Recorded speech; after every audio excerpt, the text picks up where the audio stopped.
Bien, profesor y compañeros, pasaremos a hablar acerca del método LES. ¿Iniciamos? Pasaremos a hablar acerca de la historia.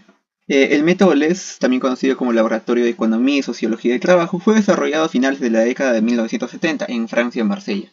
Este método fue creado por un grupo de sociólogos, economistas y ergonomistas. A diferencia del método Rulo y Reba, este método surgió antes, orientado hacia un enfoque netamente holístico. Bien, pasamos con la introducción. El estudio de las condiciones de trabajo ha evolucionado significativamente en las últimas décadas, incorporando no solamente aspectos físicos y biomecánicos. En este contexto, el método LES surge como una de las herramientas. El método LES propone una visión global del trabajo. Su estructura se basa en 5 dimensiones fundamentales: el tiempo de trabajo, contenido de trabajo, relaciones socioprofesionales, entorno físico y trayectoria profesional, lo que permite abordar una realidad laboral desde una perspectiva sistemática. Recordemos que el método LES presenta un enfoque esencialmente cualitativo. Bien, siguiente. Pasaremos a definir acerca de los objetivos. El primer objetivo es evaluar de forma integral las condiciones de trabajo desde una perspectiva ergonómica, organizacional y psicosocial, con el fin de identificar factores de riesgo y proponer mejoras. El siguiente objetivo es detectar las condiciones finales laborales que podrían generar malestar, fatiga o riesgo psicosocial al trabajador. Siguiente. Ámbito de aplicación del método LES. Este método se puede aplicar en empresas industriales y manufacturas, también en sector de servicios como el comercio, la salud, etc. En proyectos de intervención ergonómica participativa. Bien, ahora pasaremos a hablar acerca del resumen de la aplicación. El paso número 1 es la preparación del método de estudio y análisis del puesto del trabajador. Siguiendo tenemos la valoración y codificación de los resultados obtenidos. Como tercer paso tenemos la interpretación de los resultados y discusión con los trabajadores y responsables. El cuarto y último paso tenemos propuestas de mejora y recomendaciones concretas acerca de mejorar las condiciones del trabajador. Para las herramientas tenemos el cuestionario, el cual es el documento oficial donde se van a registrar las observaciones. Usamos también un cronómetro o reloj donde se van a medir la duración de las posturas y así saber la frecuencia de los movimientos. También la cinta métrica para medir las distancias de alcance y también medir las alturas. Y la báscula o el dinamómetro para medir el peso real de los objetos que se van a manipular. Seguimos con el luxómetro, el cual va a medir los niveles de iluminación, el termómetro ambiental o medidor de confort térmico para evaluar el ambiente térmico. Y también es opcional un formulario de entrevista, ya que algunas variables del método LES quieren preguntarle al trabajador cómo se siente con la presión del tiempo y cuánto controla su tarea. Dentro del método LES tenemos distintas dimensiones y variables que tenemos en cuenta al momento del análisis.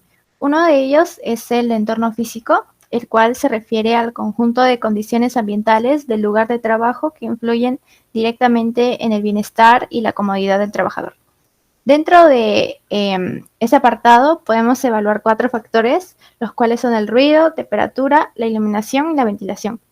Si bien estos factores para la evaluación del método no se utiliza una medición instrumental, a pesar de que, por ejemplo, en el caso del ruido, a una exposición constante o mayor a 85 decibeles ya puede haber una afectación en la audición.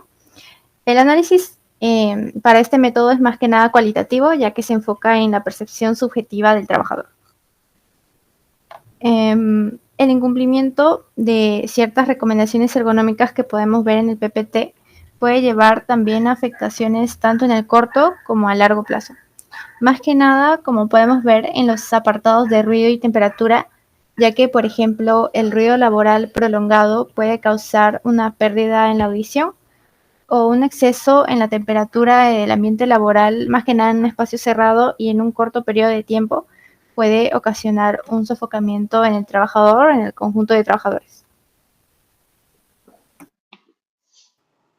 En la carga física tenemos la carga estática, el cual es el esfuerzo físico que se mantiene durante un tiempo prolongado sin movimiento, como estar de pie durante horas, mantener los brazos levantados mientras pintas un techo o sujetar una herramienta pesada en una misma posición, los cuales pueden causar una fatiga muscular localizada o circulación o problemas de circulación.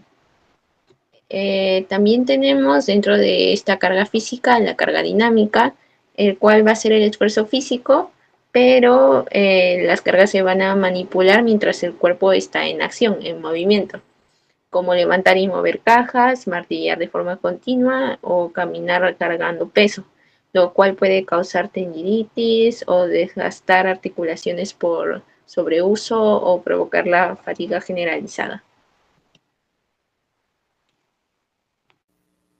Bien, la carga mental se refiere al esfuerzo constante de pensar, organizar y gestionar responsabilidades, lo que puede generar agotamiento y estrés. Entonces, los factores que aumentan la carga mental son la presión de tiempo, tareas múltiples, complejidad, falta de información, vigilancia constante. Bien, ahora, ¿qué sucede cuando la carga mental es excesiva? Bueno, un nivel alto de carga mental puede causar fatiga mental, estrés o ansiedad, errores frecuentes, bajo rendimiento y riesgo de accidentes. Siguiente PPT, por favor. El método LES considera los aspectos psicosociales como un factor clave en la evaluación ergonómica de un puesto de trabajo. Estos impactan significativamente en la salud y el bienestar del empleado.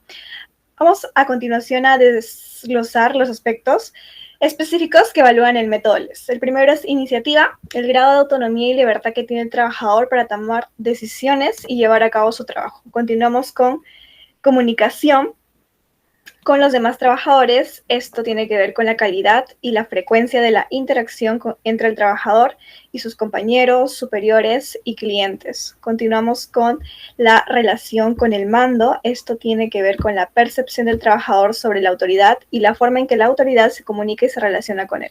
Por último, tenemos el estatus social, que es la posición y el reconocimiento del trabajador dentro de la empresa y su grupo de trabajo. En este caso tenemos un ejemplo en una evaluación de un puesto de empaquetado en una fábrica de golosinas. Para esto vamos a medir datos a través del entorno y la entrevista a un trabajador de dicho puesto de la empresa. Siguiente. Siguiente. Acá evaluaremos también el cargo físico, el entorno físico, la carga física, la carga mental, aspectos psicosociales y los tiempos de trabajo. Siguiente. Para esto, primero vamos a necesitar la información genérica del puesto y la evaluación, que serían los datos del puesto, datos del trabajador y datos del evaluador. Siguiente. En primer punto tenemos la carga física. En este caso sería primero evaluar la carga estática de una postura que sería de pie inclinado, el que tenga mayor tiempo en la jornada.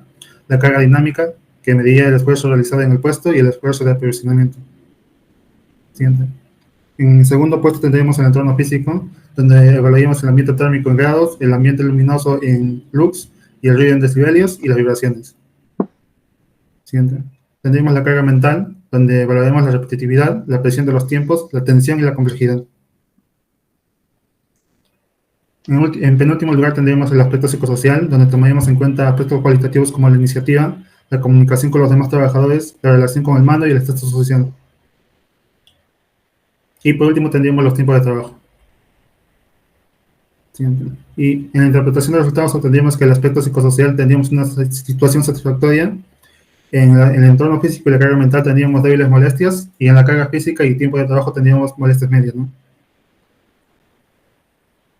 Y al final podríamos tener algunas de las siguientes medidas preventivas, que serían en la carga física introducir sillas ergonómicas, en el entorno físico instalar pantallas acústicas, y en el aspecto psicosocial podríamos aumentar la autonomía de los trabajadores. Siguiente. Bien, ahora vamos acerca con las conclusiones. La primera conclusión que tenemos es: a través de esta aplicación del método LES se logró evaluar de manera integral las condiciones laborales, permitiendo identificar no solamente los factores físicos del entorno de trabajo, sino que también aspectos organizacionales y psicosociales que inciden directamente en el bienestar del trabajador. Como segundo punto tenemos que la evaluación evidenció diversas condiciones laborales que podrían generar malestar, fatiga y riesgos psicosociales. Estos hallazgos refuerzan la importancia de intervenir en la organización del trabajo y la dinámica social dentro de la empresa. Bien, de esta manera llegamos al final de la exposición del método LES. Espero que haya sido de su agrado y de su comprensión.